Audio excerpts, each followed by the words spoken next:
హిజ్కియా ఏలన ఆరంభించినప్పుడు 25 వాడై 29 సంవత్సరములు యెరూషలేములో ఏలెను. అతని తల్లి జకరియా కుమార్తె, ఆమె పేరు అబియా.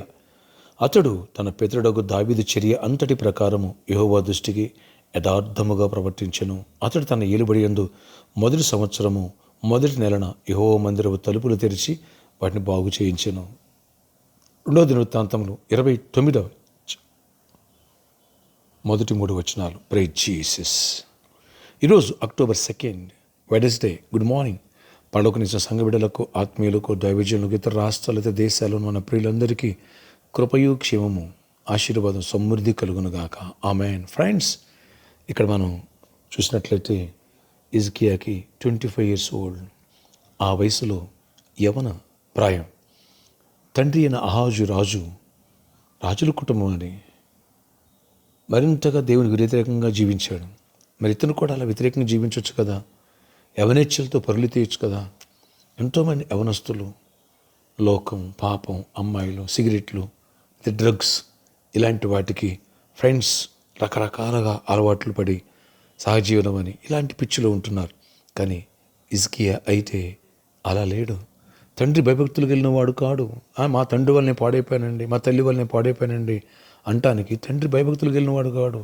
దేవుని మందిరంలోనే అన్ని ఆచారాలు పాటించినవాడు, మందిరాన్ని పాడు చేసినవాడు. అలాంటి వాడు కడుపున పుట్టిన హిజ్కియా 27 ఏళ్ళు వచ్చేసరికి దేవుని యందు భయభక్తులు కలిగి యథార్థ హృదయముతో, చూడండి అక్కడ మెజర్మెంట్ చూడండి, బట్టను కొలవడానికి ఏం వాడతారు? గజం బద్ద వాడతారు. ఎస్, కనుక స్థలం కొనడానికి టేపు వాడతారు. ఇక్కడ భక్తిని కొలవడానికి దేవుడు దావీదు అనే టేపు వాడుతున్నాడు. మెజర్ చూడండి, దావీదు వలె యథార్థ హృదయం కలిగి దేవుని దృష్టికి అడుగులు వేశాను అని.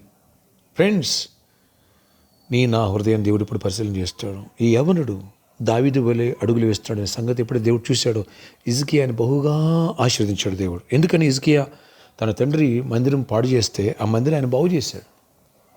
ఎస్, దేవుని మందిరంలో దేవుని ఆరాధన జరిగేటట్టుగా, పరిశుద్ధమైనటువంటి నైవేద్యం జరిగేటట్టుగా అన్ని విషయాలతో జాగ్రత్త తీసుకున్నాడు, ప్రక్షాళన చేశాడు.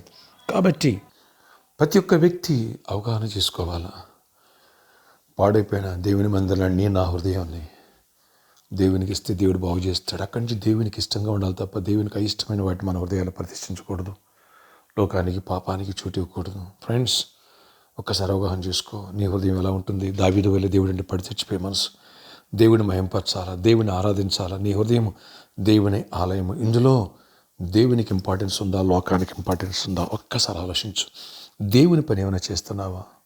ఎస్, దేవుని యొక్క పరిచర్య ఏమైనా చేస్తున్నావా? సువార్త ఏమైనా చేస్తున్నావా? దేవునికి ఇష్టంగా అడుగులు వేస్తున్నావా? లోకాన్ని విడిచిపెట్టి ప్రభువు వైపు అడుగులు వేస్తున్నావా? లేదా ఇప్పుడైనా నీ హృదయాన్ని దావీదు వలె ఎలా సరి చేసుకోవాలని ఎందుకు ఆలోచించకూడదు? హిజ్కియా వలె యథార్థ హృదయంతో అడుగులు వేయాలని ఎందుకు నేను తీర్మానం తీసుకోకూడదు? అలా అడుగులు వేశాడు కాబట్టి హిజ్కియా బహుగా వర్ధిల్లాడు. ఆ దేశం బహుగా, అతడు చేసే ప్రతి పని దేవుడు ఆశీర్వదించి వృద్ధిలో చేశాడు. నీ చేసే ప్రతి పనిని దేవుడు వృద్ధిలో చేయాలని కోరుకుంటున్నావా? అయితే దేవునికి దగ్గరగా దావీదు వలె యథార్థ హృదయం కలిగి దేవునిలో అడుగులు వేయి, దేవుడిని దీవిస్తాడు. ప్రార్థన. ఆశ్చర్యకర వందనాలు. హిజ్కియాల, దావీదుల నీకు దృష్టికి యథార్థంగా మీరంటే పడిచచ్చే మనసు, ప్రేమించే మనసు, నీ పరిచయం చేసే మనసు, సువార్త సాటే మనసు ప్రతి ఒక్కరికి దయచేయండి. ప్రతి ఒక్కరిని ఆశీర్వదించండి. హిజ్కియా వలె ఎవరు వారి హృదయాన్ని సెటిల్ చేసుకుంటున్నారో వరిదిల్లాలా, చేసే ప్రతి పనులు వరిదిల్లా, ఇటు పరిశుద్ధంగా జీవించాలా, ఇటు ఆత్మీయంగా బలపడాలా, అనేకులను బలపరచాలి, అనేకులు నీ ప్రేమను చాటాలా. అంతేకాదు నాయన, జాబ్స్ ఇవ్వండి, యాక్స్ ఇవ్వండి, ప్రమోషన్స్ ఇవ్వండి నాయన, అద్భుతంగా ఫైనాన్షియల్ మెరాకిల్స్ చేయండి. ఏస్తున్నాం హిజ్కియాకి ఎలా చేయనిదలో ఎలా సఫలపరిచావో ప్రతి బిజినెస్ మ్యాన్ దీవించండి, ప్రతి బిజినెస్ బిడ్డలను కూడా దీవించండి, ప్రతి ఒక్కరిని ఆశీర్వదించండి, కృపకు ప్రాతులుగా చేయండి. ప్రతి వారం అవసరాలు తీర్చండి. గర్భాలు ఇవ్వండి, గర్భిణీలకు క్షేమైన సుప్రసవాలు ఇవ్వండి, జాబ్స్ ఇవ్వండి, సమాధానం ఇవ్వండి, నెమ్మదిని పెళ్లి కాని పెళ్ళి అవ్వాలా ఆయన, అన్ని విషయాలు దీవెన పొందాలి, కృపనివ్వండి. ఈరోజు బర్త్డే, వెడ్డింగ్ యానివర్సరీ బిడ్డలను దీవించి దీర్ఘాయుష్ కృపై సమాధానం జయమనిచ్చినట్టు పెంచండి. యేసు నామములో ప్రార్థిస్తున్నాను తండ్రి, amen. May God bless you all. Have a nice day. వచ్చే ఆదివారం ప్రభురాత్రి భోజనం నుంచి సిద్ధపడదాం. అంతేకాదు బాప్టిస్ట్ కార్యక్రమాలను ఇప్పటి నుంచే ప్రేర్ చేసుకుని బాప్టిస్టాలు సిద్ధపడేవాళ్ళు సిద్ధపడండి.